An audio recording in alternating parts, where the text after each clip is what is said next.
Here we go. Baby. All right. Here we go. Hello. Welcome to another somber edition, back-to-back weeks of somberness here at the Nosebleeders. This is going to be one where we don't even put it up on the audio because it's going to be so much visuals flying around. I'm not going to bother putting up the regular podcast. So welcome to the YouTube if you're here. Thank you for being here. Smash that sub. We love you. Leave a comment. Tell us how much you think we suck. That's fine too. Welcome back to the show, Matt. Matt, I want to start with you, man. I know you are a big New York Rangers fan, of course, and it was a rough week. I want to know where you are in your journey of grievance right now with that, because I know from being a sports fan, you know, the day after is oftentimes it takes some time to accept what just happened. Where are you in your journey right now? I'm nearing acceptance. There really was a genuine phase of denial where it really didn't sink it, because I was just so used to it. Became such a regimented part of the last few months. For instance, I apologize in advance to you and your millions of listeners. Like if I don't enunciate well, I had surgery on my jaw like 2 months ago. So like I was like stuck in my house with my mouth wired closed, and I couldn't eat or talk for like 5 weeks. And you could have just told us that you've been drinking all day and that you're slurring to get over the Rangers loss. That would have been a better story. Yeah, I was drinking ice cream basically for 5 weeks. So there was not a drop of alcohol to be found in it.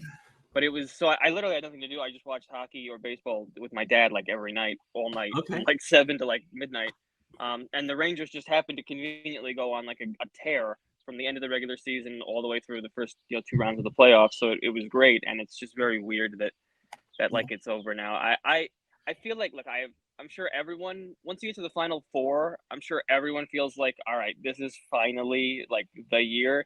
I can't remember it feeling more strong than I did this year. Like I really genuinely, it just felt like you trick yourself, like things just kind of fall into place in a weird way.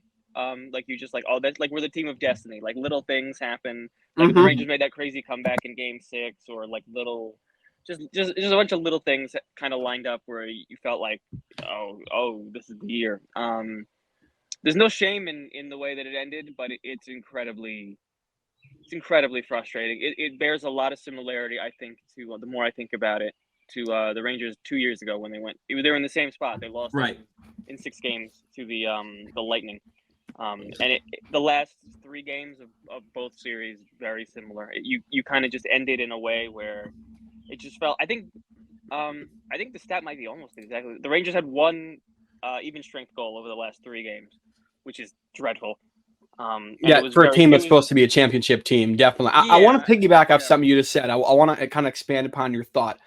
Is because you just said it feels weird that it's over, and that it didn't feel like it was over. That felt like the team of destiny and all that stuff. It felt like this was the year, and I think I want to agree with that in a sort of a very specific way, because this team, this is probably the most I think I've followed the Rangers in a while. It felt like every time they went through a rough patch this season, they righted the ship fairly quickly.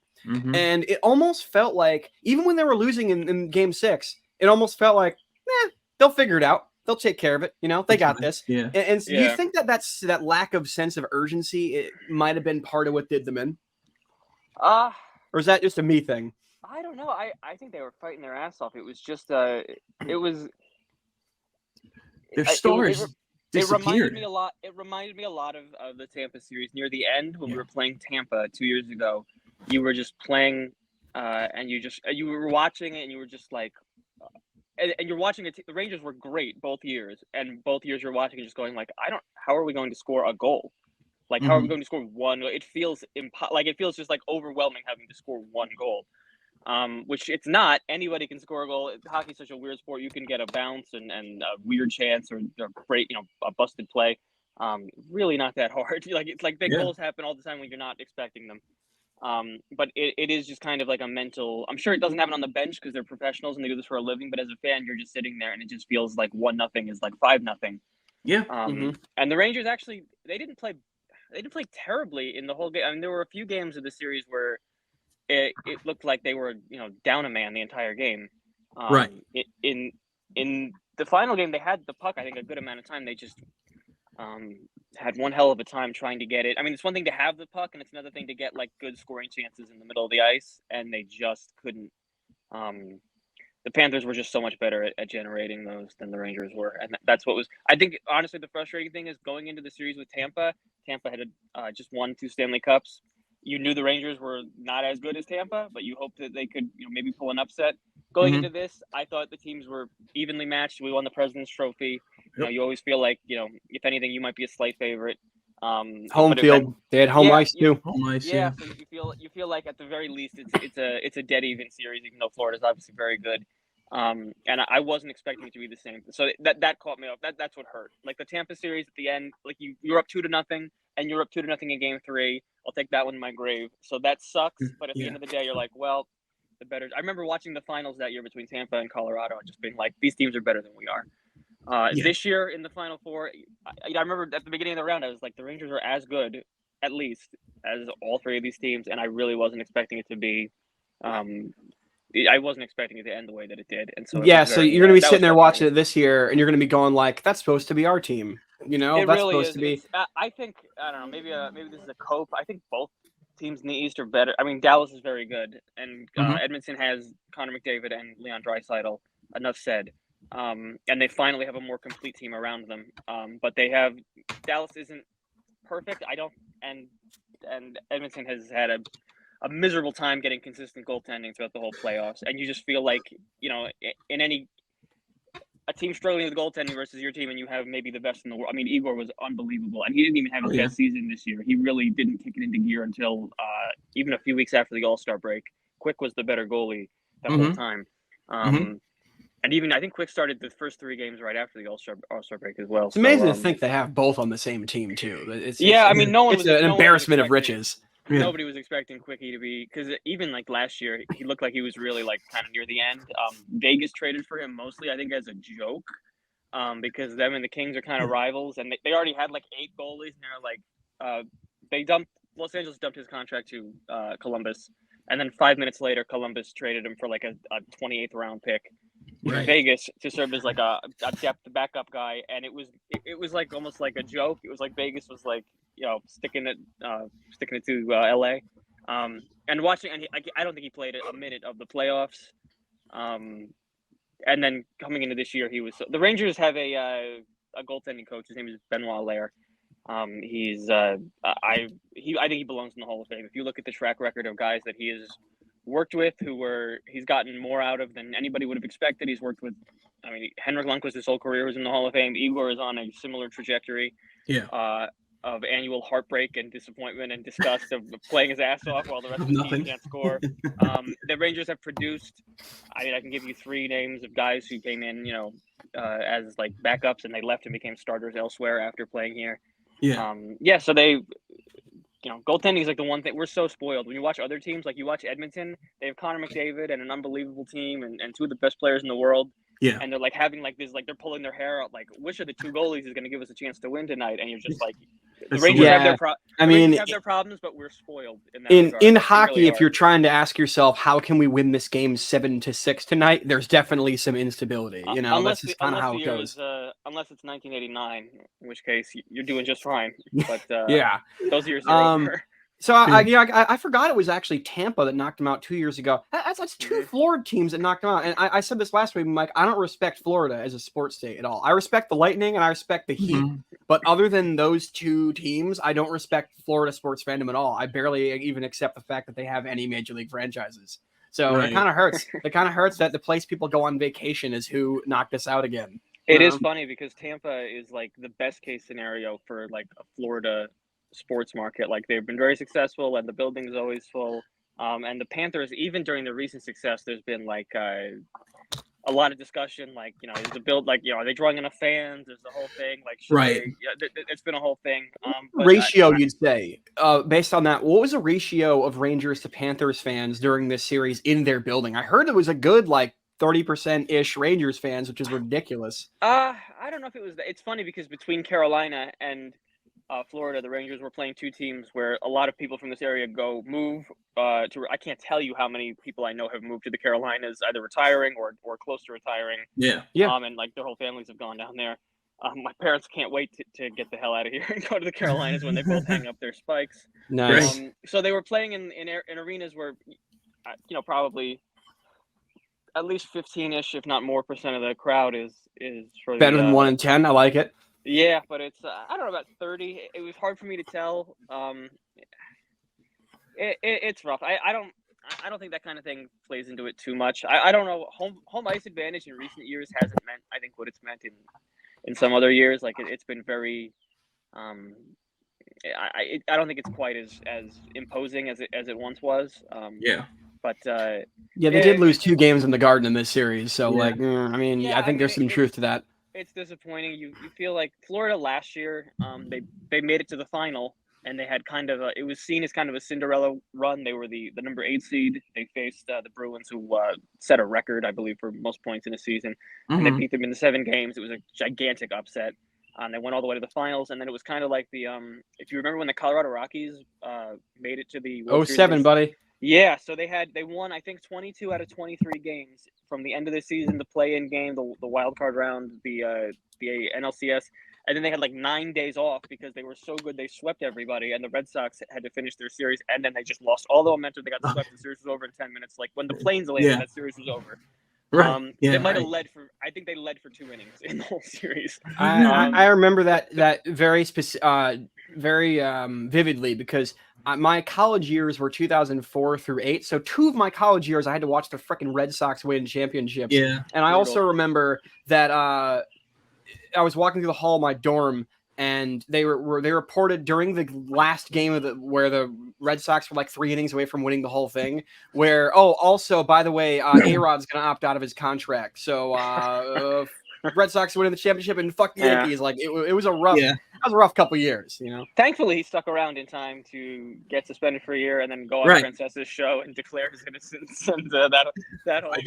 Oh, by the way, Mike, if you ever want to do an old school react, I want to do an old school react to that segment because he goes on Mike Francesa and he was like, I have people that are coming up to me who are like, I hate your guts, but you're getting railroaded. And I'm just sitting there going like, this guy is completely full of shit. No one talks like that in real life. This guy is completely that was a generational like lying moment. That was like that was nobody has ever, and people have ripped on Mike like for that.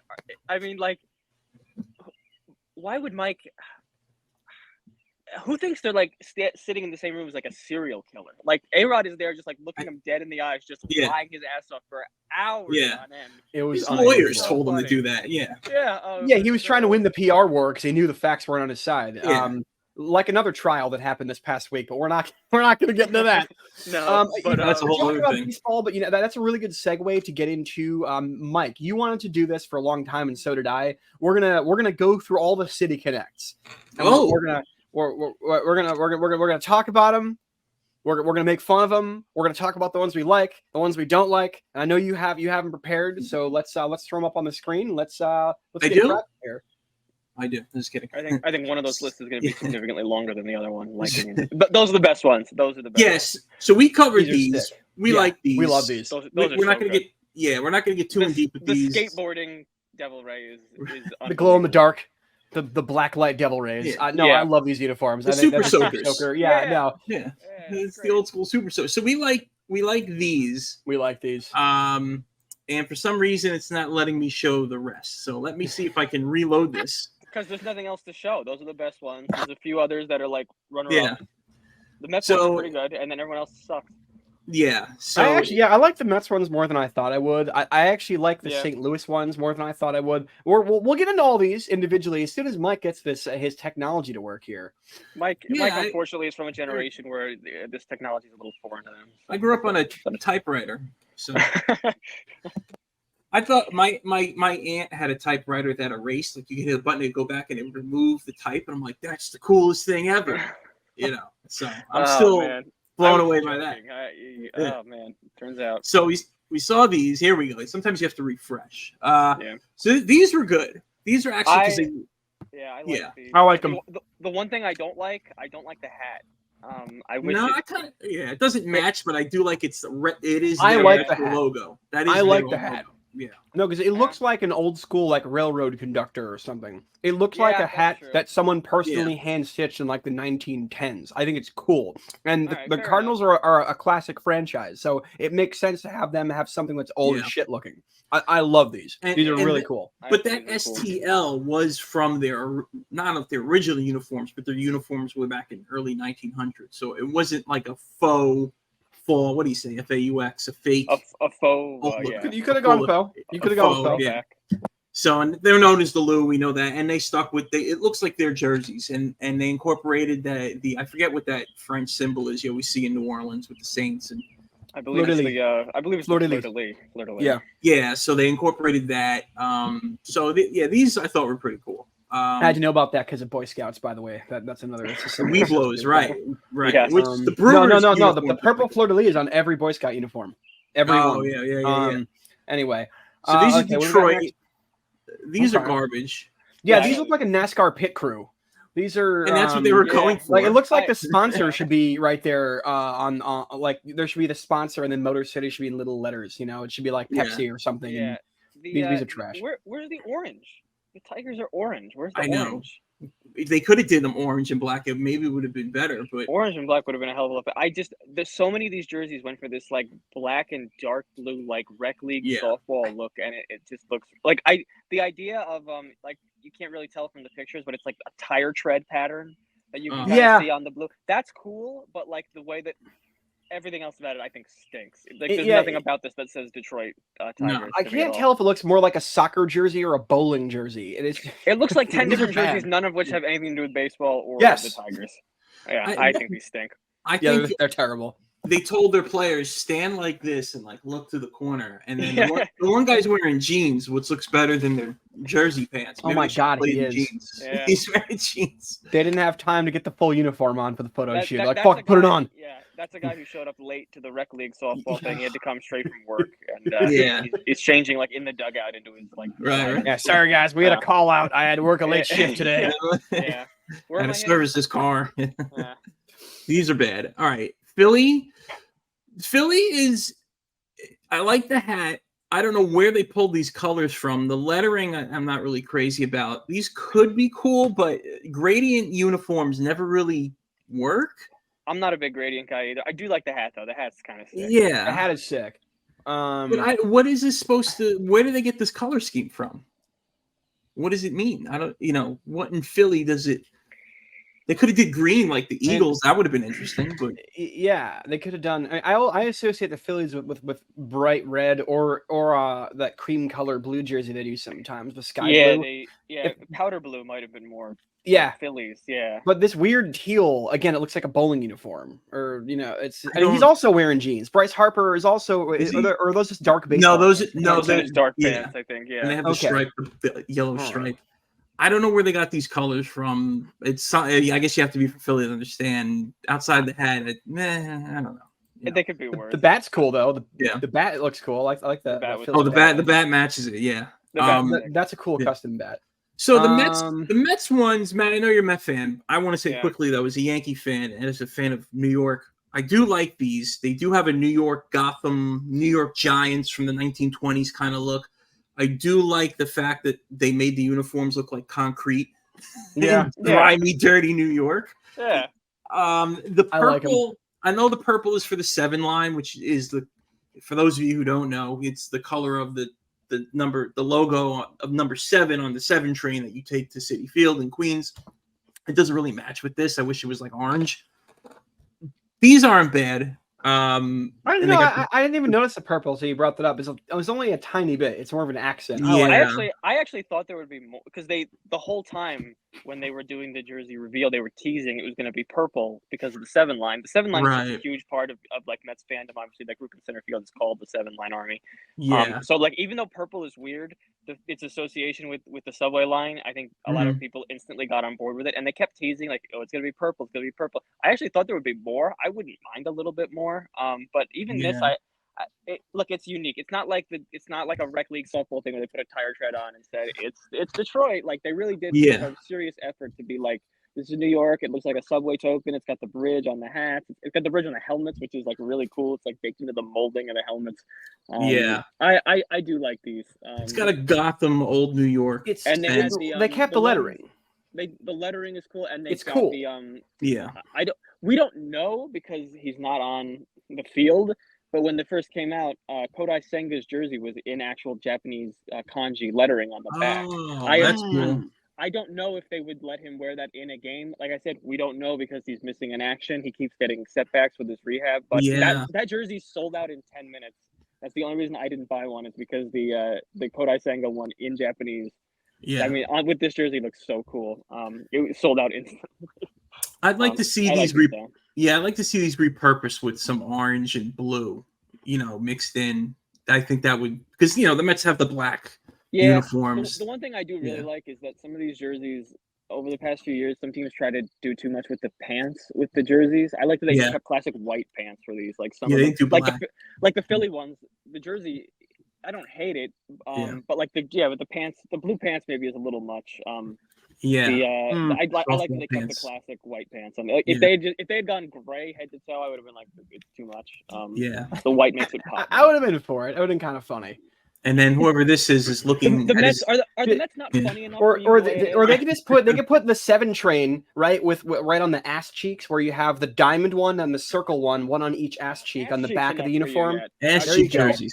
That's what they should have done. Can the Mets have any dignity at all? Can't we have a jersey that looks cool? Like, can't we at least have that, please? Like, that's not assless chaps jerseys. Oh, God. All right, let's move along. Where's our other co-host when you need him? Anyway, Toronto. They look better than I originally these are terrible. thought, but these are bad. No, these are terrible. These are garbage. No, I hate these so much, and I'll tell you why I hate them, Mike. Is they remind me of. Do you remember the Miami Marlins? When they released their new set of uniforms, they have a black one where literally the logo and the shirt is black, so you can't read the logo. It's like they're trying to keep it a secret what team they play for. It doesn't make any sense. And technically, these are the darkest shade of blue. It's black. Give me a break. You're 99. You're practically it's black. Don't say it's blue. And they got the stupid TD logo. It doesn't match at all. It's funny because I actually the design of the city skyline and the CN Tower and everything. I think that's cool. When I first saw the jersey in a room with bright lighting, a picture, I said that looks cool. Just now, I forgot what the jersey looked like, and I literally had to squint on my phone, what the fuck does that say? What team is this? I forgot. It's not from a distance. It's not visible. A little bit of white would have made it pop. They could have gone with the regular Blue Jay blue, that bright blue, instead of this because if you would have gone with that on the black, that would have been great. It would have popped. It would have been good. But they went with a dark on dark with more dark, and it just looks weird. You can't really read the uniform. You can't tell what it looks like. That they need. They didn't. No one explained to them the color wheel and the concept of contrast, which is something we all learned in 6th grade art. Okay, so. These are bad. These are garbage. I'm waiting for them to glow. There's no where's the blacklight game that one lady's doing? That's what these look like. Blacklight. They have Canada sometimes internationally. I don't know if they still do, but I remember in the 2010s, Canada sometimes at the Olympics or the World Juniors would have a obviously the classic Canadian jersey is red with white, but sometimes they would do black with red and white, and there was kind of a discourse black and red isn't really the Canadian colors, but I thought as an outsider, I thought it looked kind of sick. So a black base with more red and white to make it pop, I think would have been cool. I think that would have been good for Canada. For this, it's just it is a little muddy from a distance though. It is you know what it looks like from a distance. The one of Springer on the bottom looks like. I don't know if you guys are into black metal or death metal at all, but you know how every band has the same logo where it's a drip. Actually, and you're right. Read it at all. Oh, that right. Kind of looks like that, where it just looks like a fang spider thing, and you're I don't know what that says. It looks like a scribble distance. Yeah, it looks like a scribbled band logo. If you took out the word Toronto, that is exactly what these look like. Alice in Chains or something like that. No, way heavier than that. Alice in Chains is more melodic. Heavier than Alice. That's true. Oh, I know. Alice in Chains, they're singing actual notes in Alice in Chains. You need guttural vowels in your lungs. I know a guy who does that. Yeah. All right, Cleveland. I like that they went with the 80 stripes on the sleeve. The lettering is ridiculous. I don't know what the texture pattern is. The hat is cool, but I like everything except the lettering.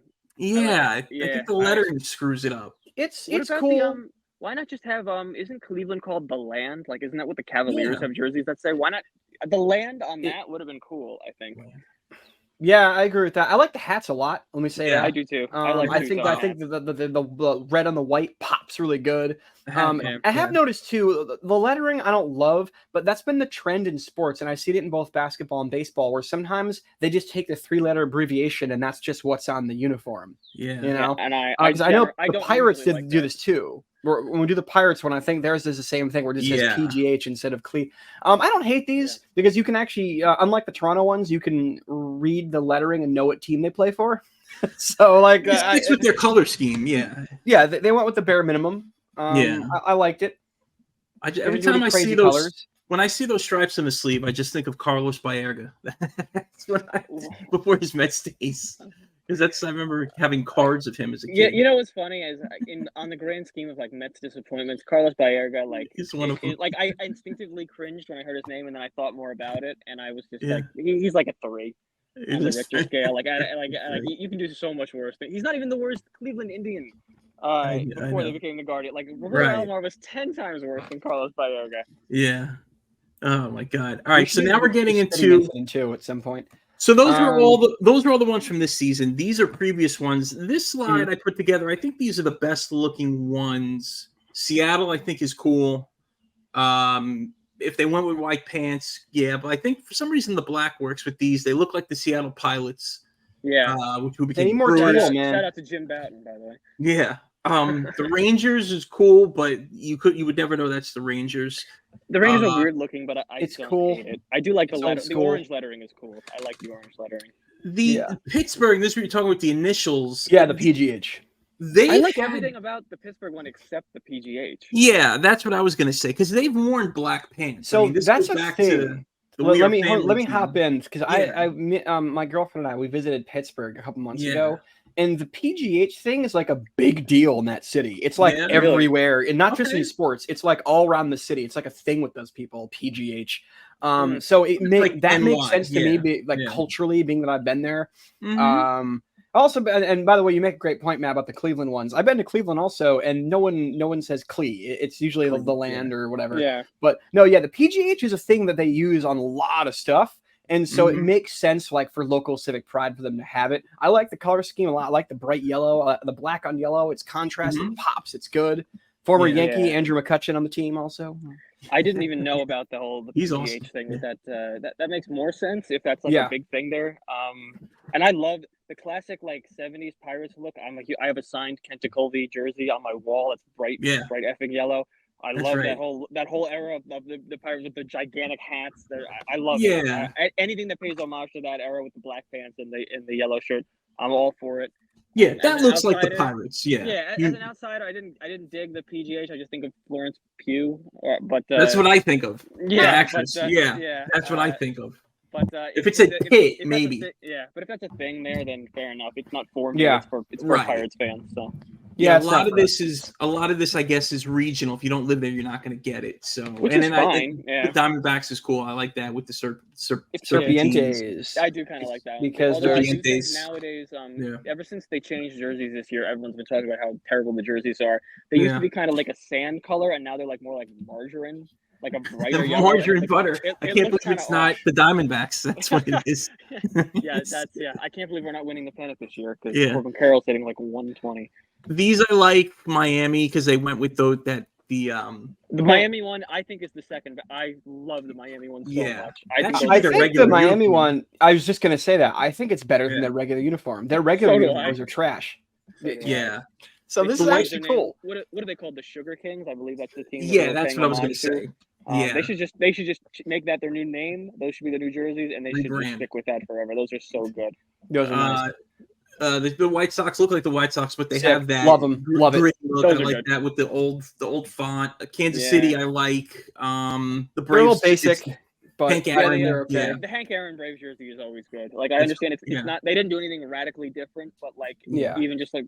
That's fine. You don't have to do anything else. The San Diego ones are fun. Like those are cool. The San Diego ones are fun. Yeah, now we're starting to get into the. I gotta say, the San Diego ones are because we're all sports fans. We talk to people. That is easily the most polarizing one in the whole bunch by far, because you talk to people, there are some people that fucking love it, and there are some people that think it's the dumbest thing they've ever seen in their entire life, with the different colored sleeves and the bright pastel colors, like the Easter egg colors going on. That could be the Marlins color too. I would see a Miami.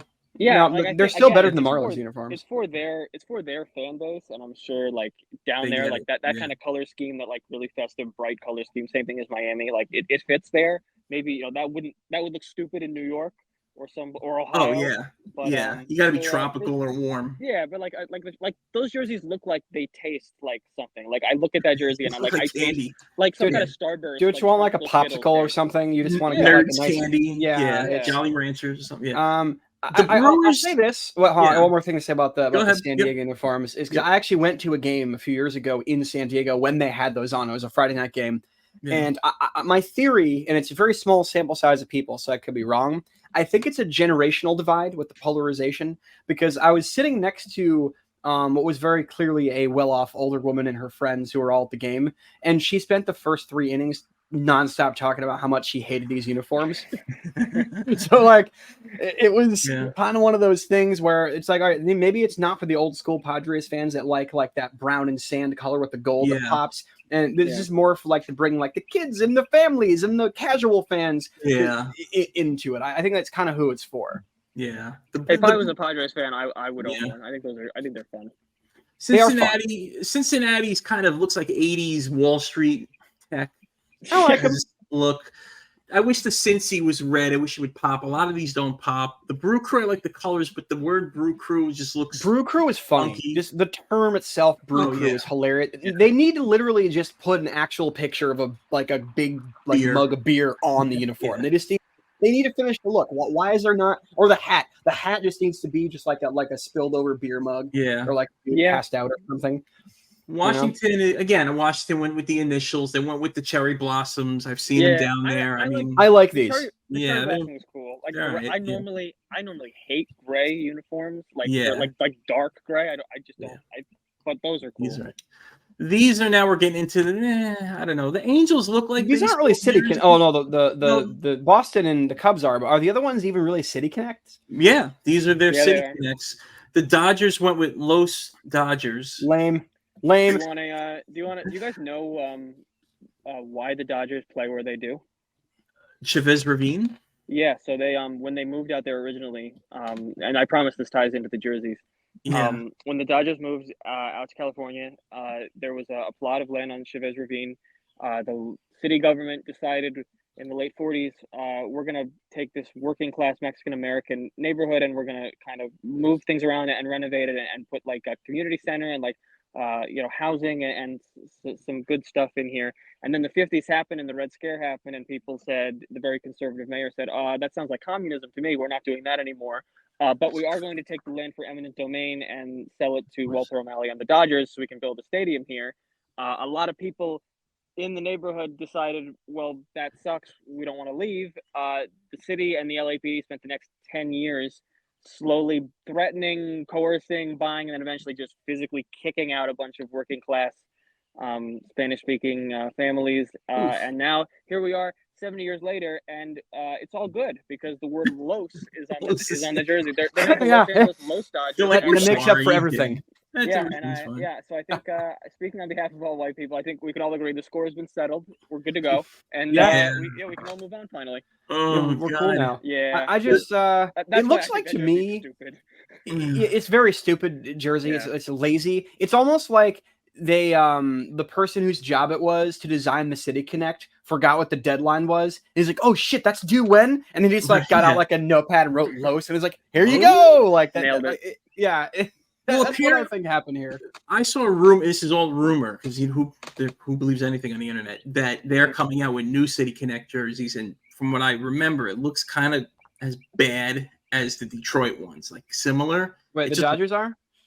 That was it. Said, is this a leaked image of their new City Connects? And it was like a crappy jersey. It looked like the Tigers' crappy jerseys. So what they need to do is they need to go full on making up to the Mexicans and just have them wear sombreros for a game and just have like a big taco logo on the front of it. if that would be something cocaine really, like, for all the celebrities. Yeah, something really like toned in. We're like, oh, we need to like win. Well, honestly, that was a huge, like, joking aside. The Hispanic community in LA did not fuck with the Dodgers for a long time, justifiably, until Fernando Valenzuela joined the team, and then Fernando Mania. He became like a cultural icon to the Mexican families in the area, and then that was like, well, even still now they go out of their way to have at least a couple of Hispanic dudes in the team. I remember when they made that big trade with the Red Sox about a decade ago, they made sure to get Adrian Gonzalez because they need that type of star power to market to that fan base, because it won't take them long to remember that they're getting fucked. I think Adrian is the best Mexican hitter in the history of the league, and it's convenient from a marketing standpoint. It's convenient he played in San Diego and in LA. It is, and then on the Mets for like 20 minutes where he was like completely cooked. People forget that part of California. You know what we got to do? We got to do an episode. We got to have Matt on in a few more months, Mike, where we do a whole episode of just players that only played for the Mets for like a half a season that were famous for being at other places. You got Justin Verlander. You got Adrian Gonzalez. I can go way deeper. The guy in the Tigers now. I don't even need to prep. Tell me 5 minutes before, and I'll be there. And I can give you names that you forgot existed. Did you know Jason? Do you remember Jason Isringhausen was a Met twice? They traded him away when they thought he was like a bust. I didn't know he was twice. Bonilla too. I didn't know it was twice. Well, Bonilla twice was the whole thing. They brought him back. The whole contract. I'm not even going to derail this by talking about Bonilla too much, but him coming back. And then they bought him out, and that became Bobby Bonilla Day. But buying him out allowed us to save money to sign Mike Hampton. And then Mike Hampton left, and they got a compensation pick. They used to pick David Wright.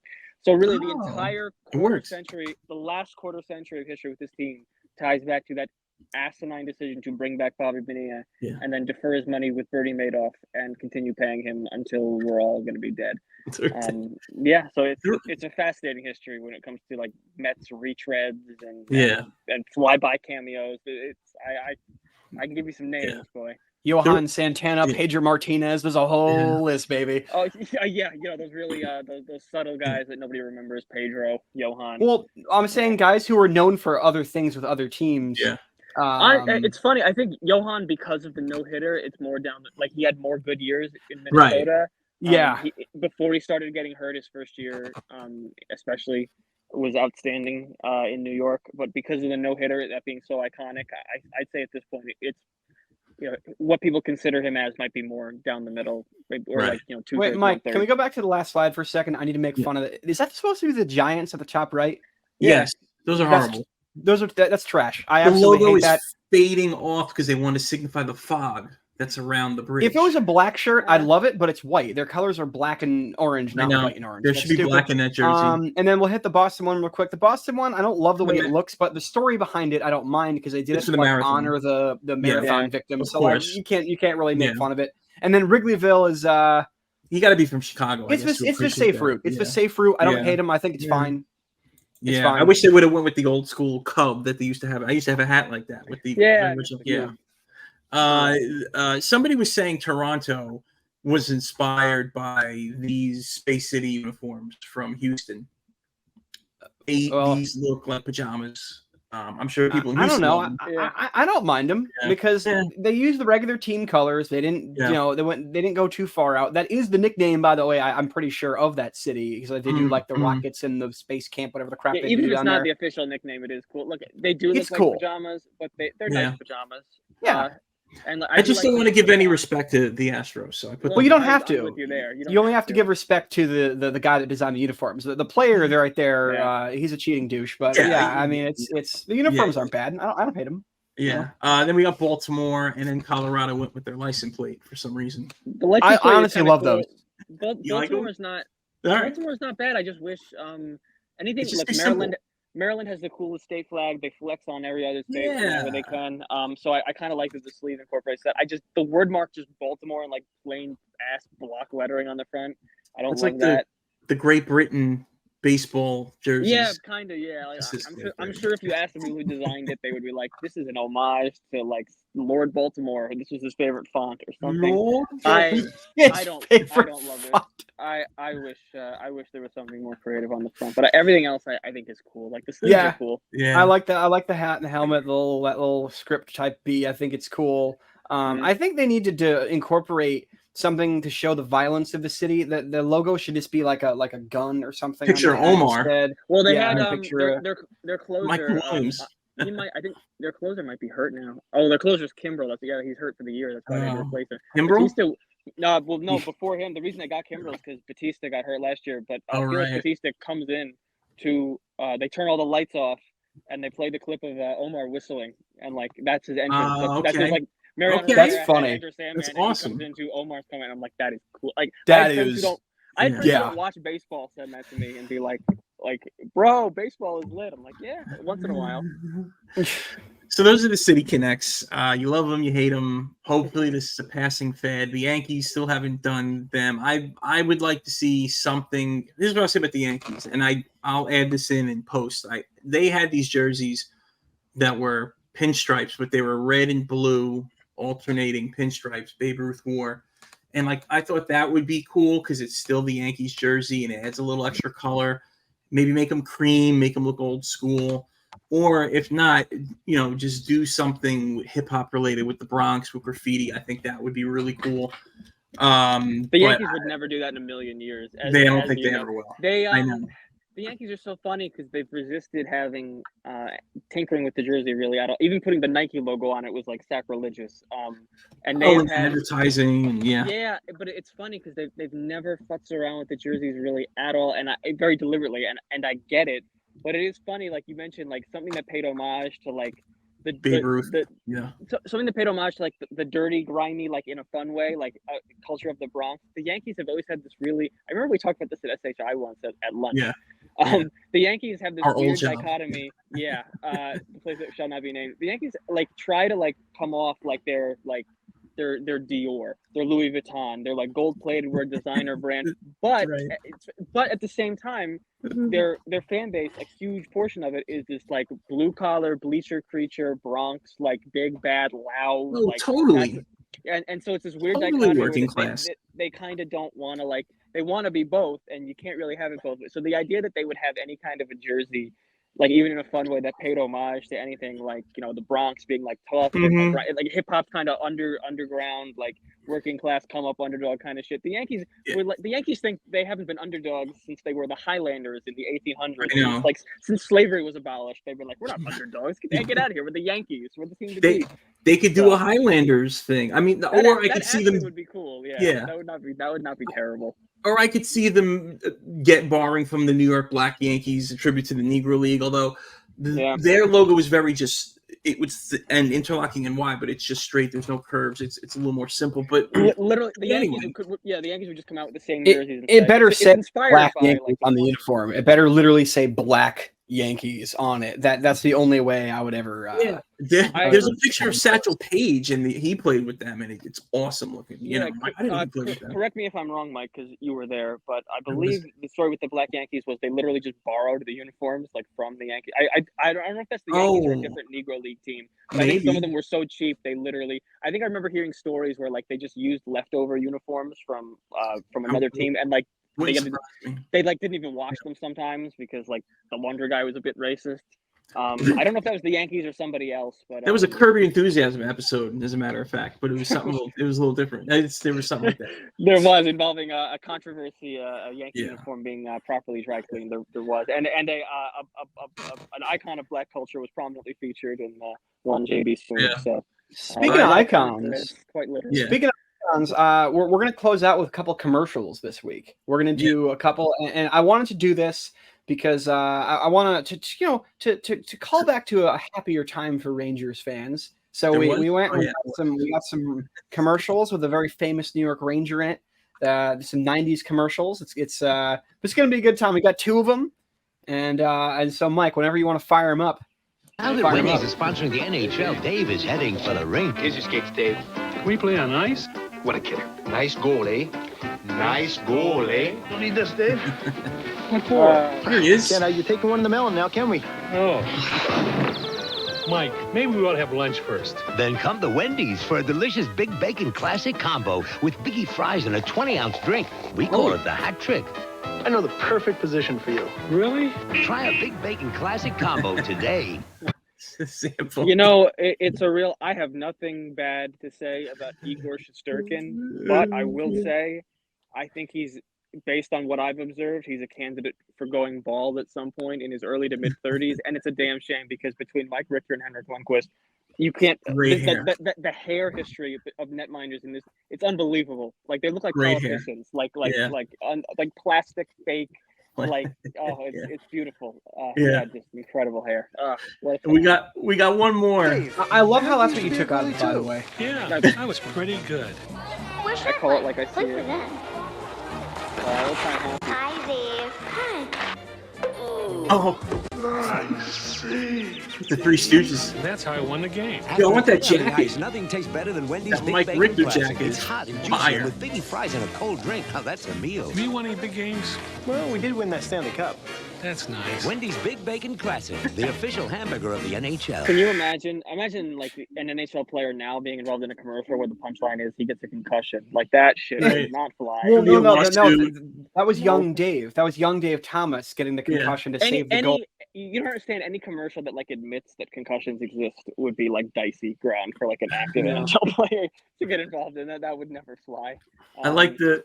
Yeah, it's a good jacket though. The jacket, it's a starter jacket too. Yeah, he's got the Liberty jersey, the Liberty logo. The Liberty. This is from '98, I think. This is from 98, 99. So the Liberty logo is so cool. Like I have fans who hate the Rangers. I have friends who hate the Rangers who love the Liberty jerseys.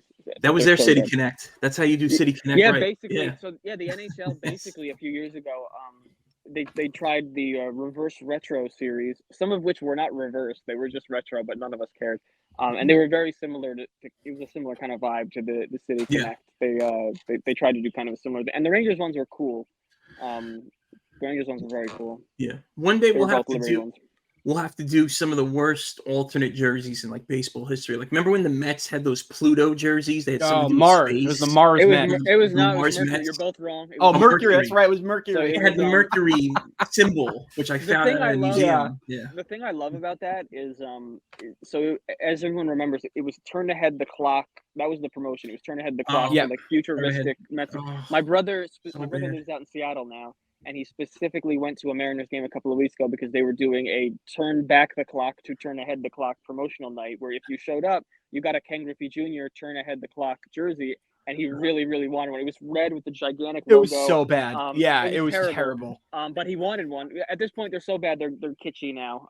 We also own a Larry Walker Colorado Rockies one. But the whole 29, the Yankees did not participate predictably, but just about every team. It was like Jetsons, like it was like a vest with like Jetsons kind of like puffs on the shoulder, and then it was just like a giant logo kind of sideways and like weird ass sideways lettering on the back. That's what almost everyone did. One team did something else, and it was the Mets who decided they were going to like fictionally relocate their own franchise to Mercury. Like they threatened, like Steve Cohen's great grandson threatened to move the team to Mercury unless a new stadium is paid for by taxpayers. They said no, and they moved the team to Mercury. So I just love the idea that like every Mets thing. I just love the idea that it's such a Mets thing that like there was like a plan for everyone to do, and like the Mets didn't get the memo. Like they totally like thought the assignment was something completely different. They had to like invent a fictional like a whole other backstory, like the team's on Mercury now. Like, no, everyone else just took their logo and made it big and made the sleeves blue color, and that was it. There was they didn't move the team. They didn't do any of that shit. There's no story. So I loved it. The Mercury Mets are easily there's a famous picture of Oral Hershiser, like just like trying to suppress the urge to puke as he's like pitching in these ridiculous jerseys. They're terrible, but like everything else that was terrible in the 90s, it's kitschy and like it's cool again. So like fans want them to come back. Yeah, it's. What did you think before we go? What did you think of Darryl Strawberry Day? I heard the lines were long. I did like the home run Strawberry. We didn't get to see much of it, but it was. I like the home run Strawberry. The home run Strawberry. That was fun. That was so cool.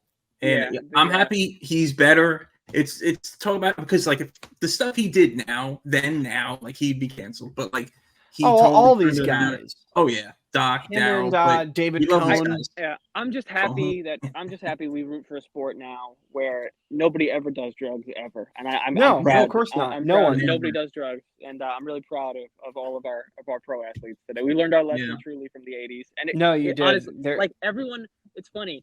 All the joking aside, like that team, the whole league in general in the '80s, the whole world in general in the '80s, but specifically Major League Baseball, partied their ass off. There was a lot of booze and a lot of drugs. But if you look at now, like nowadays, like Keith and Ron got their shit together and have held down like a job and not gotten arrested for like 30 years, and they're just normal ass people. Some people are just because everyone's different. Some people have a harder time shying away from Lenny, addictive things. Lenny's a train wreck. I've met him several times. He does not know what planet he's on. Yeah, Doc and Daryl have had problems that will probably follow them on and off forever. Yeah. And it really is amazing. Like some guys made it out unscathed eventually, and kind of cleaned things up. And some guys like Keith Hernandez, I'm sure partied as hard, if not harder, than any of Doc and Daryl or any of those other guys. And he's just a guy now. So it is interesting to see like how some people kind of moved on from that, and some people it still has their hooks in them all these years later. It's crazy.